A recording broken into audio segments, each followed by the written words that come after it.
entre un car de transport en commun donc qui venait de Khombol et à bord avec 66 passagers qui est entré en collision avec un camion citerne venant de Dakar et vraiment l'accident a fait beaucoup de blessés et le liquide même que contenait le citerne est déversé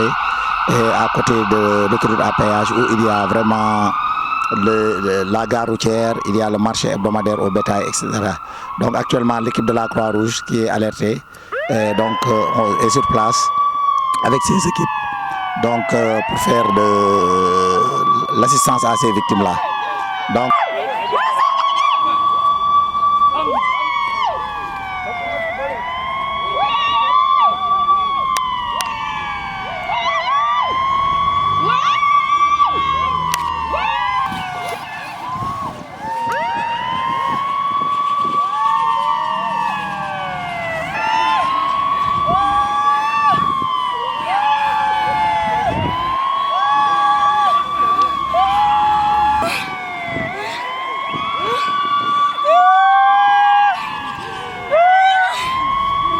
gis nga ambulance mi ngi jaabante rek ambulance yaa ngi jaabante nit ñaa ngi am ay gaañu yu metti les asthmatiques c'est difficile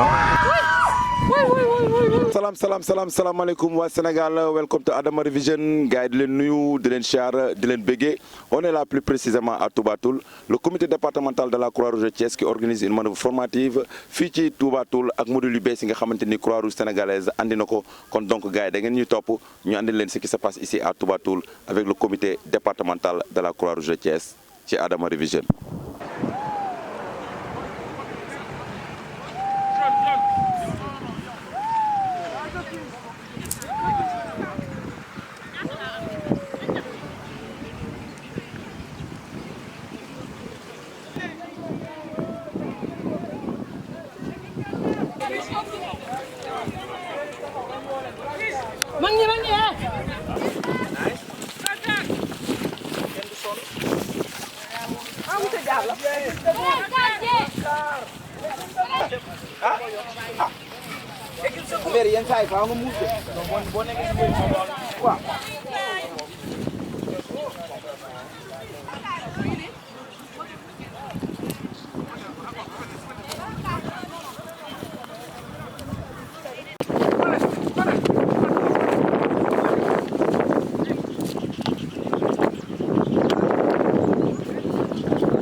moto bi dañuy pousse mu jógee foofu ñu dugal ko noonu nga woo Yacine PCO.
Bonjour, tout d'abord je remercie le comité départemental de Thiès de m'avoir invité à cette manœuvre formative.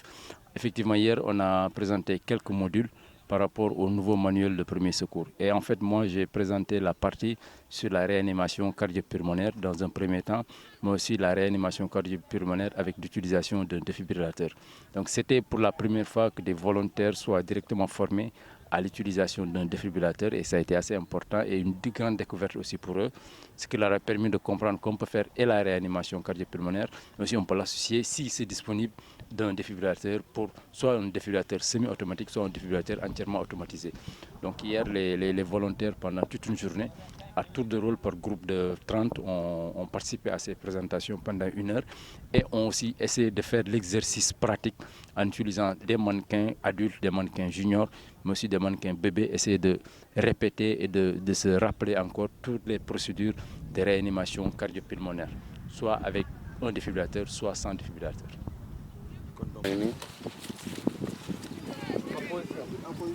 manœuvre bi moom am na solo bu baax kontaan nañ ci torop macha allah jàng nañ ci lu bari loo xamante ni nii mën nañu apporter ëllëg waaw en plus neex na gisante bi nekk ci jàmm kaf bi ree bi rek dafa neex macha allah kontaan nañ ci torop. Mamadou Ba laa tudd. Mamadou Ba ban comité. Comité local de Passy. manœuvre bi li ma ci gis neex na ma trop parce que jàng naa ci lu bari. mun naa wax ne tey mooy première fois loo xamante ne ma ñëw Thiès bokk ci seen Croix-Rouge mais riccuuma ko benn yoon parce que jàng naa ci lu bari cours yi ma ci def tamit am naa ci lu bari def naa formation mais vraiment riccuuma lenn yoon bu ma ñëw fii nii participer ci formation bi. demee dinaa leen mun a expliquer man ci li ma jàng ci Thiès dinaa leen mun a wax ne comité départemental de Thiès vraiment ñu ngi liggéey dina mun a wax man tamit suñ munoon a def lii dina ma neex trop waaw.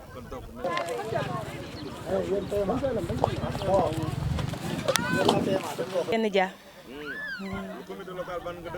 Comité local de Pout. maa ni moom ça s'est bien passé quand même yomb na yombul mais lépp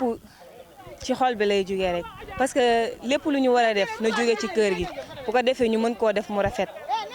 kenn xamul dara nag ñun ñëpp dañuy jàng moo ñu fi indi te lii tamit da ciy baax ñuy pratiquer parce que loo jàng war nga koo pratiquer ko defee di nga mën a nekk situation bu nekk di nga ko mën a jàll incha allah merci. Babacar Fall nekk sécurité Thiès waaw di rafetluwaat bu baax a baax manœuvre bi ñuy ñëw fii ci Touba Toul waaw di wax ñun sécurité lii dañ ko war a def chaque quinzaine ndax sécurité dafa nekk loo xamante ni c'est un état d'esprit da nga war di pratiquer di jàng chaque jour waaw boo defee examen da nga war di pratiquer chaque jour mais boo defee examen toog sa ruq nga génne ñaar ma nga génne dajeeg benn accident boo xamante ni jàng nga mais maanaam da ngay affolé da ngay tiit. ba tellement que li nga jàngoon da lay réer mais boo dee pratiquer di def ay manœuvre di def chaque jour ngay jàng day def esprit boo xamante ni loo mën a tiim victime rek da nga koy def benn yoon may santaat waa Croix-Rouge bu Thiès bu baax a baax.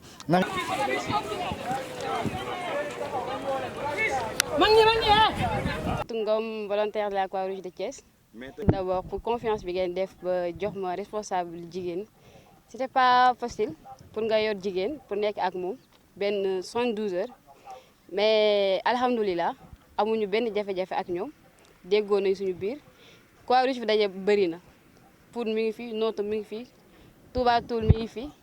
ay ñoom waa Thiès ñëpp ñu ngi fi kenn xamante wuñ mais après bu ñu nekkee suñu biir bu ñu suudewee ñun ñëpp xamante nañu te ñoo ngi am jàmm bu baax a baax.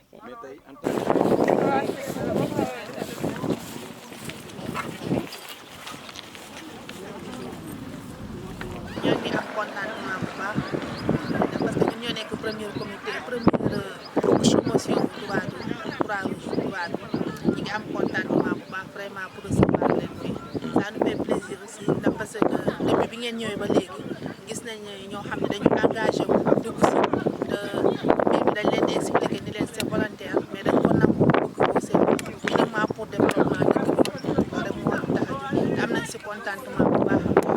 ndax luñ si xamoon tey démb yokkuwaat na tey connaissance bi jàng ñu nekk si biir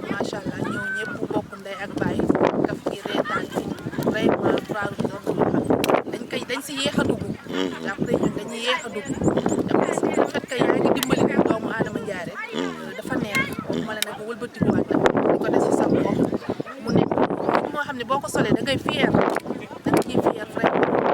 damay encouragé jeunes yi nga xam ne bokkuñu ñu ñëw bokk affaire bi du xaalis nekkul ni foo amul dara rek di dem mais le fait que yaa ngi dimbali doomu aadama Ndiaye dafa neex ci xol boo ci amul xaalis nii mais li nga ciy gagné. day mbégte mi ak bànneex bi wax dëgg si yàlla ndax da ngay gis nit diw moom ma dimbali woon te fii dañuy am de reconnaissance boobu et kii de ba ma sonnee moom ma dimbali woon vraiment loolu lu ñuy neex loo xam ne lu ñuy bëgg may bëgg jeunes yi tamit ñu ñëw rapproché wu pour mën a waxtaan ñu tegtal leen xam wax leen fi ñuy jaar affaire bi du xaalis.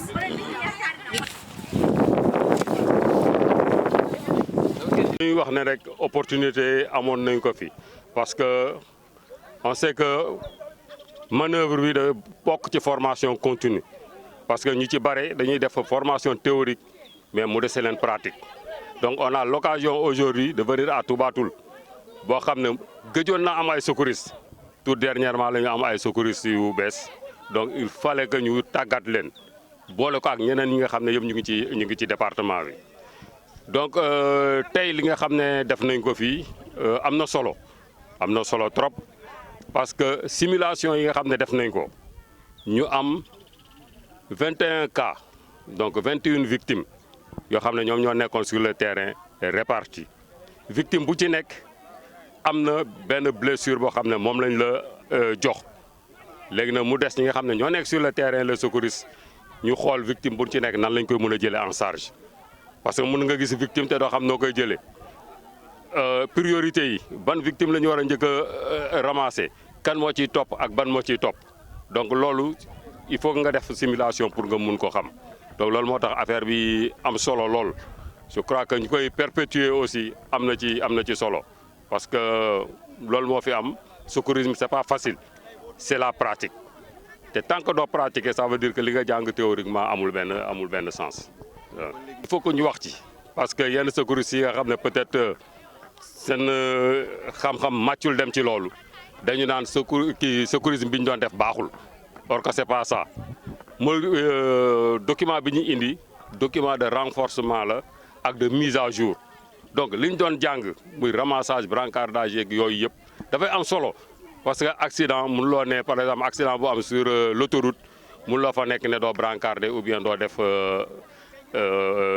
trier victime yi donc il faut loolu moo tax mu am solo donc et puis fi ñu ko defee dafa am autoroute à péage la autoroute à péage ñu simuler accident et on sait que ñu ngi dem ci ay manifestation yoo xam ne yu bare la manifestation bu nekk ak peut-être cas yi nga xam ne da ci am ñaanuñu mu am ay cas mais c'est sûr que xam na ne accident moom du ñàkk ci kaw tali bi donc moo tax ñu préparer leen ci daf ci am solo module bi jàng la rek jàng moom mun nga jàng dara tey su subaa ñu améliorer ko mais ça ne veut pas dire que li nga jàngoon baaxul.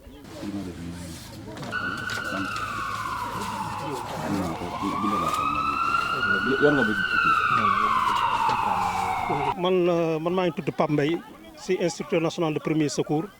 en même temps responsable pédagogique ci manœuvre bi nga xamante ni les 72 heures de Touba Toul. module yi dafa nekk loo xamante ni ça vient à l'heure vraiment depuis des années ñi ngi naan module Croix-Rouge yi sénégalaise vraiment war nañ ko améliorer war nañ xoolaat nekkaat au top donc yàlla dogal ñu am module yoo xamante ni presque c'est utilisé dans plusieurs pays du monde donc loo xam ne dañ ko validé par le centre mondial référence de premier secours bi nga xam ne France la basé wu et tout récemment ñi ci doon def recyclage à Thiès ak ñi nga xamante ni ñoo jógewoon France ay instructeurs ñi doon encadré ci même module bi donc bi ñu ci paree nag war nañ ci partagé léegi donc module bi ñu daan jàngale du question ne dañ koo bàyyi mais dafa am lu bari loo xam ne dañ koo améliorer ci côté technique yi loo xamante ni dafa baax ci prise en charge secours ci prise en charge accidenté yi ak ñi nga xam ne dañuy am malaise ci biir kër yi ak ñi nga xam ne dañuy am ay hypertension parce que yooyu yëpp amuloon ci module yi ak ñi nga xam ne nan la ñuy reconnaître ku amee hypoglycémie ak am hyperglycémie ak nan la ñuy xamee ki am hypotension ak hypertension donc loolu lépp léegi dafa bokk ci module formation donc am na amélioration bu bari ci côté volet secours côté assistance côté médical donc secouriste yi vraiment war nañ dañ ci préparer ba demee dañuy mën a identifier chaque victime rek ñun la kii lii moo nekk ak moom donc lii lañ ko war a defal en attendant ñu yóbbu ko hôpital comme qu'on n'est pas des médecins mais les premiers gestes yi nga xam ne moom la ñu war a def nañ ko def en attendant ñu yóbbu victime bi à l'hôpital donc ñun ñëpp ñooy bokk noo léegi li ñuy formé doo dem Diourbel nga ne waa Diourbel nii la ñuy formé waa Thiès nii la ñuy formé waa Dakar lii la ñuy formé même module lay doon module boo xamante ni boo ko formé élément Sénégal yi bu ñu dajee it même connaissance boobu la ñuy am te loolu daal mooy avantage bi donc di ci remercier aussi le comité national de la Croix-Rouge sénégalaise mi biñ njëkk lii nii biñ njëkk monté moo xaw a lii nii tuuti metti na. Merci beaucoup monsieur Mbaye, comme vous l'avez dit, donc chaque année la Croix-Rouge départementale de Thiès organise une préparation de ces éléments. Donc la préparation et la gestion des catastrophes. Et aujourd'hui, nous sommes là à Touba Toul pour, comme vous le savez, le comité local de Croix de Touba Toul a formé 35 éléments. Et on est venu aujourd'hui apporter main forte à ces 35 éléments-là. Et on est là à faire une manœuvre formative. Là, actuellement, nous sommes sur le terrain. Actuellement, nous avons une simulation sur un accident. Donc l'accident, c'est entre un car de transport en commun donc, qui venait de Humboldt et à bord avec 66 passagers qui est entré en collision avec un camion citerne venant de Dakar. Et vraiment, l'accident a fait beaucoup de blessés. Et le liquide même que contenait le citerne est déversé à côté de l'autoroute à péage où il y a vraiment la gare routière, il y a le marché hebdomadaire au bétail, etc. Donc actuellement, l'équipe de la Croix-Rouge qui est alertée est sur place avec ses équipes donc, pour faire de l'assistance à ces victimes-là. Donc pour cette activité, ce que nous avons fait, c'est une préparation en classe d'abord avec les éléments. Parce qu'aujourd'hui, vous voyez qu'avec le nouveau module de la Croix-Rouge sénégalaise, donc on a essayé aussi de renforcer les capacités et mise à niveau des capacités de nos éléments. C'est dans cette optique-là que nous avons organisé un atelier hier samedi où on a eu à former nos éléments sur les étapes et les principes de premier secours. On a fait aussi le RCP, donc la réanimation cardio-pulmonaire avec l'utilisation du défibrillateur. On a aussi fait les urgences, donc tout ce qui est hémorragie, hypoglycémie, hyperglycémie, tout ce qui est avalé de travers, tout ce qui est inconscience, tout ce qui est hémorragie. Donc ça a été fait aussi dans un atelier. On a aussi fait la collecte des données. Comme nous savons aussi, la Croix-Rouge intervient surtout en cas d'inondation, en cas de sinistre, on intervient. Et ces interventions-là nous permettent un peu avoir des données pour pouvoir assister à la population. Donc nous avions eu un expert de la Croix-Rouge sénégalaise, en l'occurrence M. Tidjane Sané, qui s'occupe vraiment des données, même au niveau national qui était là, pour former les éléments sur la collecte de données. Et en manœuvre les aspects techniques, les aspects logistiques et les aspects organisationnels. Et aujourd'hui, on est là sur le terrain pour tester le dispositif mis sur place. Donc c'est vraiment encore remercier la population de Touba Toul, à commencer par le maire de la commune qui nous a vraiment soutenus, qui a permis l'organisation de cet atelier-là. Mais aussi remercier le président du comité local, M. Aline Diouf, qui a vraiment facilité aussi cette activité. Et tout le comité local de Touba Toul qui n'ont ménagé aucun effort vraiment pour la réussite de cette activité. Remercier tous les volontaires qui ont participé parce qu'aujourd'hui, on a les volontaires qui sont venus de Pout, de Humboldt, de notre Gouïdiama, de notre Djobas, de toutes les communes de Thiès et même de Passy. Donc vraiment ça c'est quelque chose de très important. Et ceux qui sont venus aussi du département de Tivaouane, parce qu'il y a des gens qui sont venus de Darou Khoudoss et de Pout. Vraiment, donc tous ces gens-là du département et les autres départements qui sont là, on les remercie d'avoir participé à l'activité. Remercier aussi qui a permis de réussir cette activité-là. Comme vous le savez, nous, on est peut-être les responsables de la Croix-Rouge au niveau départemental, mais dans cette activité, vraiment, ce n'était pas nous, on était derrière un peu pour encadrer. Donc on remercie l'équipe qui a organisé et préparé cette activité. Donc à commencer par le directeur Adam Mbagnick Diop, qui a vraiment fait depuis le début, la préparation jusqu'à maintenant et son équipe. On remercie Adia, Amadou Mbaye, Baymor, les Cheikh Mbodj, Elhaj Malik. Vraiment, c'est cette équipe-là qui a préparé et qui est en train d'exécuter ce programme. Mais on remercie aussi les formateurs, parce que vraiment, il y a des formateurs qui ont participé à cette activité. Donc, il y a Pambay, les Daouda Diallo, Isaac, vraiment les Moïse, Cheikh Mbodj, Elhaj Malik. Vraiment, et Seydou Nourou de pour tous ces gens-là qui ont participé, vraiment, on les remercie. Et on remercie aussi Michel Ball, qui est le coordinateur du projet Premier Secours de la Croix-Rouge sénégalaise, qui est aussi là depuis le début à nous accompagner avec vraiment